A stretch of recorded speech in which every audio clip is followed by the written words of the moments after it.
Marilah kita berdoa. Ya Tuhan Allah Bapa kami akan mendengarkan firman Tuhan yang menjadi kebenaran, menjadi kekuatan, dan yang memberikan damai sejahtera kepada kami. Dalam nama Yesus Kristus kami berdoa. Amin. Shalom, shalom, shalom untuk kita semuanya. Bapak Ibu Saudara-saudaraku, apa kabar? Semoga kita semuanya sehat-sehat. Sekalipun andaikan pun kalau kita ada dalam keadaan yang kurang sehat, tapi kobarkan semangat imanmu.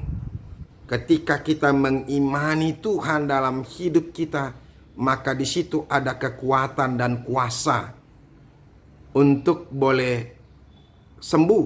Kalau kita sedang terpuruk sekarang di dalam di tempat tidur kita, ya, mari semangati hidupmu, semangati jiwamu, rohmu, sehingga itu akan membangkitkan tubuhmu yang dalam keadaan yang lemah. Jadi yang paling penting spirit, roh. Kalau roh kita kuat, kalau roh kita menang, maka sekalipun fisik kita lemah, tapi kita akan dimampukan untuk melakukan banyak hal. Sekalipun kita dalam tubuh yang sakit, kalau kita meyakini bahwa Tuhan memberikan kuasa kepada kita di tengah-tengah penyakit kita, maka Tuhan akan membangkitkan kita untuk melakukan apapun yang terjadi. Ini pengalaman kehidupan saya juga. 3 minggu lebih saya mengalami sakit penyakit. Makanya kita 3 minggu lebih karena memang suara saya waktu itu ya batuk-batuk ketika saya merekam renungan, batuk sebentar, ketika tarik napas sebentar, batuk lagi, sehingga itu menghambat untuk merekam renungan yang akan saya lakukan, sehingga saya mengurungkan itu, ya. Tetapi saudara-saudara, ketika roh kita kuat, ketika kita membangkitkan semangat kita, bangkitkan semangat yang ada di dalam hati kita masing-masing. Jangan biarkan penyakit itu membuat kita benar-benar terpuruk, lemah, jatuh, dan tak berdaya. Mungkin tubuh kita tidak berdaya, tapi roh kita harus tetap kuat. Oleh karena itu saudara-saudara, melalui firman Tuhan hari ini, yaitu firman Tuhan yang terambil dari Mazmur yang pasal yang ke-29, ayat yang kedua, ini juga akan meneguhkan kita, akan mengajak kita untuk kita tetap semangat di dalam hidup kita. Mari kita dengarkan dan kita renungkan di dalam hati kita masing-masing. Firman Tuhan ini berkata, Mazmur 29 ayat 2, berilah kepada Tuhan kemuliaan namanya. Sujudlah kepada Tuhan dengan berhiaskan kekudusan. Berilah kepada Tuhan kemuliaan namanya, sujudlah kepada Tuhan dengan berhiaskan kekudusan. Bapak Ibu Saudara-saudaraku yang dikasihi Yesus Kristus dan yang diberkati Tuhan. Saudara-saudara, kita adalah orang-orang yang dikasihi Tuhan, ya, dan kita harus sadar itu, dan kita adalah orang-orang yang diberkati Tuhan. Supaya kita tahu bahwa Tuhan itu sungguh-sungguh mencintai kita. Supaya itu juga bisa menyemangati hidup kita hari lepas hari. Apapun yang sedang terjadi, apapun yang kita sedang hadapi, kesulitan apapun yang sedang terjadi dalam kehidupan kita, ingat, Tuhan mengasihimu, Tuhan memberkatimu. Tetap semangat, tetap teguh. Saudara-saudara, firman Tuhan ini mau mengingatkan kita, bahkan mau mengajak kita di tengah-tengah situasi yang terjadi dalam kehidupan kita untuk memuliakan nama Tuhan. Berilah kepada Tuhan kemuliaan namanya. Saudara-saudara, menjadi pertanyaan kepada kita, kenapa kita harus memberikan kemuliaan bagi nama Tuhan? Apakah nama Tuhan belum dimuliakan? Apakah kemuliaan Tuhan belum sempurna dalam hidup Tuhan? Ya. Ini yang menjadi pertanyaan kepada kita. Saudara-saudara, Tuhan itu sudah sempurna di dalam kemuliaan. Dan pemujian kita kepada Tuhan tidak ada artinya, tidak ada apa-apanya untuk menambahkan sedikit pun kemuliaan Tuhan. Lantas kenapa kita harus memuji dan memuliakan nama Tuhan? Karena untuk itulah kita diciptakan oleh Tuhan.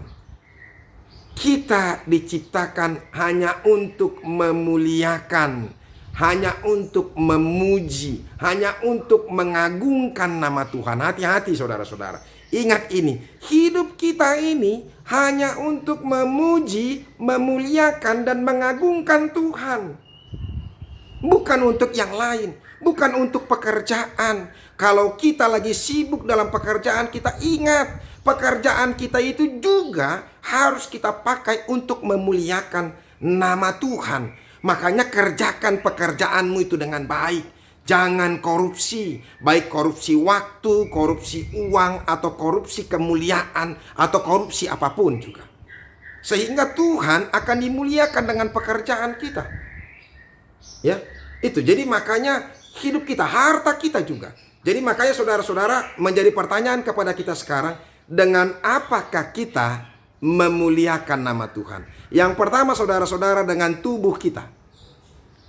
Tubuh kita ini harus kita pakai seluruhnya hanya untuk kemuliaan bagi nama Tuhan. Tangan kita ini kita pakai untuk bekerja, untuk memberkati, untuk membantu orang lain. Itu. Mata kita ini kita pakai juga untuk melihat hal-hal yang baik, hal-hal yang indah yang kita boleh resapi untuk kehidupan kita, memberkati kita sehingga kita juga bisa memberkati orang lain. Mata kita pakai untuk melihat banyak ilmu, banyak bacaan yang perlu kita baca, kita lihat, dan kita serap sehingga kita juga menjadi lebih berhikmat. Dan ketika kita berhikmat, maka kita boleh pakai hikmat kita untuk memuliakan nama Tuhan dan membantu orang lain. Itu. Jadi tubuh kita semuanya jangan kita pergunakan hanya untuk mengingini keinginannya, keinginan daging kita. Maka kita akan hancur dan binasa. Hati-hati. Ada begitu banyak orang, saudara-saudara, sekarang tidak menyadari bahwa hidupnya tidak dipakai untuk kemuliaan bagi nama Tuhan. Bahkan justru dipakai hanya untuk mencari kenikmatan dan kemuliaan bagi diri sendiri. Saya mau katakan kepada kita, pada saatnya semuanya tidak akan berarti apa-apa. Pandemik virus corona yang masih berkepanjangan, sekalipun sudah sudah ada vaksinasi, ya, tapi masih belum boleh terlaksana sampai detik ini. Apalagi secara khusus kepada saya masyarakat di sini, masyarakat di Bitung, ya, tapi mudah-mudahan untuk kemudian maka akan mulai berjalan. Tetapi saya mau katakan kepada kita, pandemik virus corona ini ingin mengajak kita merenungkan bahwa ternyata segala sesuatu yang ada, yang kita miliki itu tidak bisa menjadikan jaminan apa-apa dalam hidup kita. Jaminan kebahagiaan, jaminan sukacita, jaminan kebutuhan kita setelah pandemik virus corona ini bisa saja membuat orang terpuruk. Artinya saudara-saudara, mari kita pakai ya apa yang kita miliki untuk kemuliaan nama Tuhan. Itu tubuh kita juga. Ya, yang kedua, perbuatan kita. Kita memuliakan Tuhan dengan perbuatan kita. Apa yang boleh kita lakukan? Kalau kita memiliki talenta, mari kita pakai untuk memuliakan nama Tuhan. Kalau kita mampu bernyanyi, bernyanyilah untuk Tuhan. Bernyanyi di gereja, jadi song leader, jadi ikut paduan suara. Sehingga ketika kita memuliakan nama Tuhan melalui nyanyian kita itu, ada orang-orang yang terbawa kepada kerajaan Allah. Ini harus kita perhatikan sungguh-sungguh. Jangan justru ketika ada banyak orang memiliki suara yang indah, justru bernyanyi nyanyian duniawi. Saya bukan katakan bahwa nyanyian duniawi tidak boleh, tapi dia pakai semuanya hanya untuk keduniawiannya. Dia bernyanyi di klub-klub, dia bernyanyi di hiburan malam, dia bernyanyi di diskotik dan sebagainya. Tapi di gereja justru dia tinggalkan gereja. Ya kan, tidak memakai kemampuan bernyanyinya untuk memuliakan nama Tuhan. Kalau kita mampu bermain musik, bermain organ, piano, atau main terompet, lakukan itu untuk kemuliaan bagi nama Tuhan, supaya nama Tuhan dimuliakan. Alangkah agungnya saudara-saudara ketika kemampuan kita pakai. Kalau kita mampu bermain kecapi sama seperti Daud, ya kan? yang bisa mengusir roh jahat daripada Saul dan juga mengembalikan roh Tuhan kepadanya, ya itu luar biasa. Makanya mari kita pakai semuanya hanya untuk kemuliaan bagi nama Tuhan. Itu. Jadi memuliakan nama Tuhan. Berilah kemuliaan bagi namanya. Apa yang boleh kita pakai untuk memuliakan nama Tuhan, lakukan sekarang. Jangan berhenti. Jangan kurang semangat. Kobarkan terus kemuliaan nama Tuhan untuk memuliakan nama Tuhan. Yang kedua, saudara-saudara, dikatakan di sini, sujudlah kepada Tuhan dengan berhiaskan kekudusan. Saudara-saudara, ada banyak orang salah mengerti. Buat dia, ketika dia mau memuji memuliakan nama Tuhan di ibadah, sudah cukup. Saudara-saudara, memuji memuliakan nama Tuhan baru dikenan oleh Tuhan kalau hidup kita di dalam kekudusan.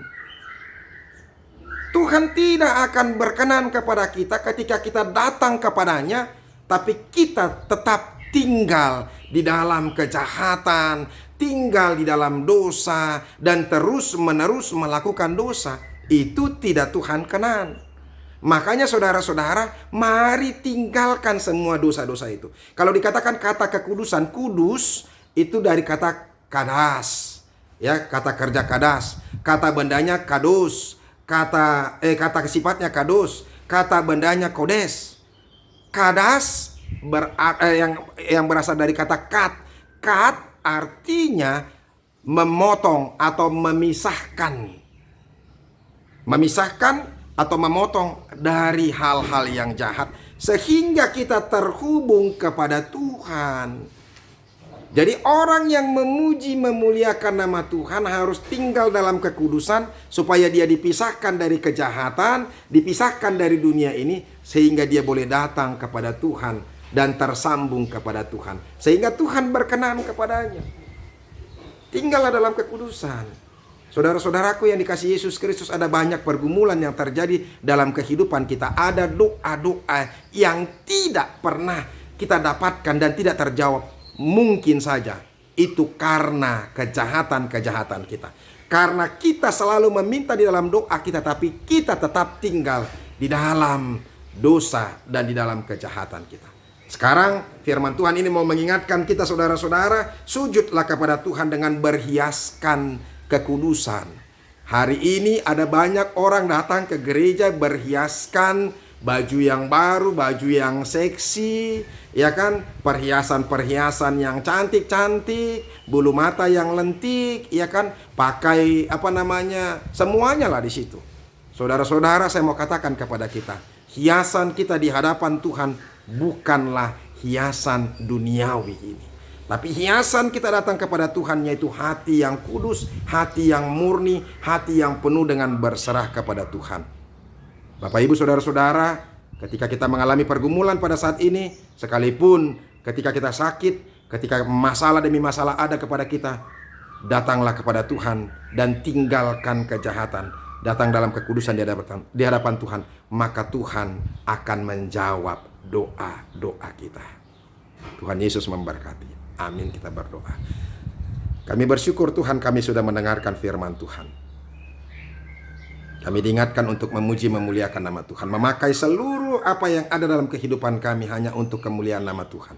Dan kami hidup dalam kekudusan supaya Tuhan berkenan kepada kami. Berkatilah hidup kami. Orang-orang yang sakit sembuhkan, pulihkan Tuhan. Kami berdoa untuk Amang Tabit Gultom.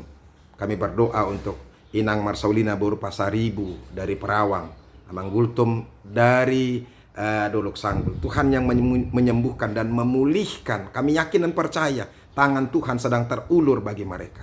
Terima kasih Yesus. Dan juga nama-nama orang-orang yang tidak bisa kami sebutkan satu persatu, orang-orang yang sakit, pulihkan. Dan juga orang-orang yang bersedih, Engkau hiburkan mereka. Setiap pergumulan-pergumulan orang Engkau lepaskan sehingga semuanya boleh bebas. Di dalam nama Yesus kami berdoa dan ucap syukur. Amin. Saudara-saudara, kita sudah mendengarkan firman Tuhan. Tetaplah hidup dalam kemuliaan dan kekudusan sehingga Tuhan dimuliakan. Amin.